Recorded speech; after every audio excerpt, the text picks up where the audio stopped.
बात अगली खबर की करते हैं। अब तक ईडी का एक्शन आम कारोबारियों या फिर कई पूंजीपतियों पर देखने को मिल चुका है, लेकिन इस बार ईडी का हाथ देश के सबसे रईस कारोबारियों में से एक रहे अनिल अंबानी तक पहुंचा। इससे जुड़ी बड़ी खबर आपको बता दें, अनिल अंबानी के घर पर ईडी का एक्शन सामने आया।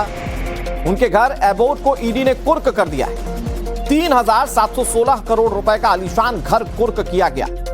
आरकॉम के कथित बैंक धोखाधड़ी का यह मामला है जिसके तहत कार्रवाई की। ईडी के सामने पेश हो सकते हैं अनिल अंबानी, जो सूत्र बता रहे हैं। अनिल अंबानी का यह घर उनके पिता धीरूभाई अंबानी की विरासत बताया जाता है, जिसकी कीमत 3,716 करोड़ रुपए आंकी जाती है। अनिल अंबानी का यह घर है एबोर्ड।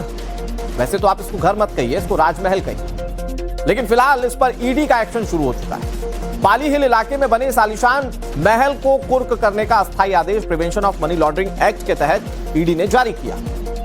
सूत्रों के मुताबिक अनिल अंबानी से मामले में ईडी दूसरी बार पूछताछ कर सकती है। इससे पहले अगस्त 2025 में ईडी के सामने अनिल अंबानी पेश हो चुके हैं। आरकॉम के कथित बैंक धोखाधड़ी मामले में अब तक कुल 15,700 करोड़ रुपए की संपत्तियों को ईडी कुर्क कर चुकी है।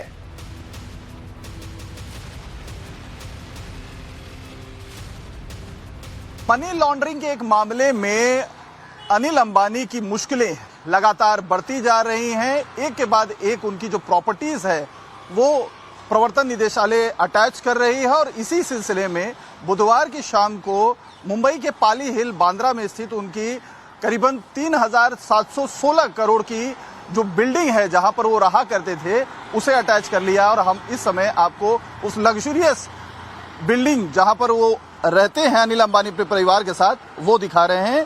इसी बिल्डिंग को अबोध कहा जाता है, जिसका अगर आप गेट पर नाम देखें तो PHR 43 के नाम पर इस घर का नाम फिलहाल दिखाई दे रहा है। ये जो पूरी बिल्डिंग आप देख रहे हैं, जैसे मुकेश अंबानी की एंटीलिया बेहद लग्जरियस अपार्टमेंट में से या बिल्डिंग जो है किसी का प्राइवेट घर होने के लिए काफी ज्यादा मशहूर है, उससे कहीं कम भी अनिल अंबानी का ये जो रिहायशी बिल्डिंग आप देख रहे हैं 17 माले की, किसी मामले में कम नहीं है।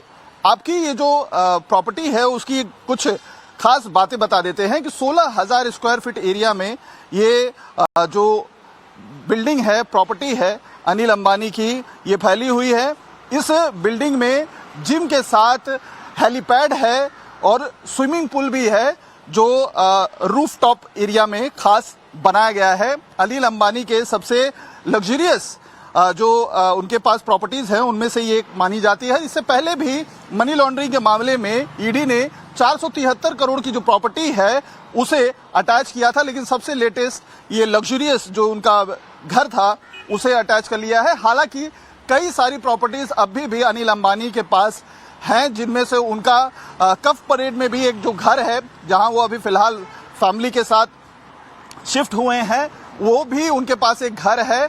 और इसके अलावा अभी ये जो मामला इनका जो ईडी में मनी लॉन्ड्रिंग का चल रहा है, ये शुरुआत जो विदेशी फर्म और भारतीय बैंक से 40,000 करोड़ लोन का जो फ्रॉड किया था, उस मामले में सीबीआई ने जो FIR दर्ज की थी, उसी आधार पर मनी लॉन्ड्रिंग के एंगल से ईडी ने जब जांच शुरू की तो कई सारी खामियां नजर आई और जिसके बाद से ही उनकी प्रॉपर्टीज अटैच होनी शुरू हो गई। और अब ये जो पाली हिल बांद्रा में स्थित 3,716 करोड़ की जो उनकी एक लग्जरियस अपार्टमेंट या हम कहें लग्जरियस घर है, उसे ईडी ने अटैच कर लिया है। और इस मामले को लेकर लगातार जो एक घेरा है मनी लॉन्ड्रिंग का एक मामला ईडी के साथ, उसमें अनिल अंबानी की मुश्किलें लगातार बढ़ती हुई दिखाई दे रही हैं। वीडियो जर्नलिस्ट जॉर्ज के साथ अतुल सिंह, टाइम्स नाउ भारत, मुंबई। अब आपको ये बता देते हैं कि अनिल अंबानी का जो ये राजमहल जैसा दिखने वाला आलीशान घर है, उसकी खासियतें क्या क्या हैं, ये बना कैसे। तो इस इमारत में एक से बढ़कर एक लग्जरी सुविधा मौजूद है। एबोट की हर बिल्डिंग का हर एक फ्लोर बहुत शानदार तरीके से बनाया गया है, मतलब फ्लोरिंग बेहद शानदार। इस आलीशान इमारत में कुल 17 मंजिला है। अनिल अंबानी का ये राजमहल 16,000 वर्ग फीट एरिया में बना हुआ है, यानी कि अच्छा खासा फैला हुआ है। अनिल अंबानी का ये 17 मंजिला का घर 66 मीटर ऊंचा है। अनिल अंबानी के इस आलीशान घर की छत पर एक हेलीपैड भी है, मतलब अगर खुद का हेलीकॉप्टर हो तो वो उतारा जा सकता है इस पर। इस बिल्डिंग के अंदर जिम, स्पा, स्विमिंग पूल जैसी तमाम सुविधाएं मौजूद हैं और इसीलिए घर नहीं है, ये राजमहल है। लेकिन अब इस पर ईडी की कार्रवाई शुरू हुई।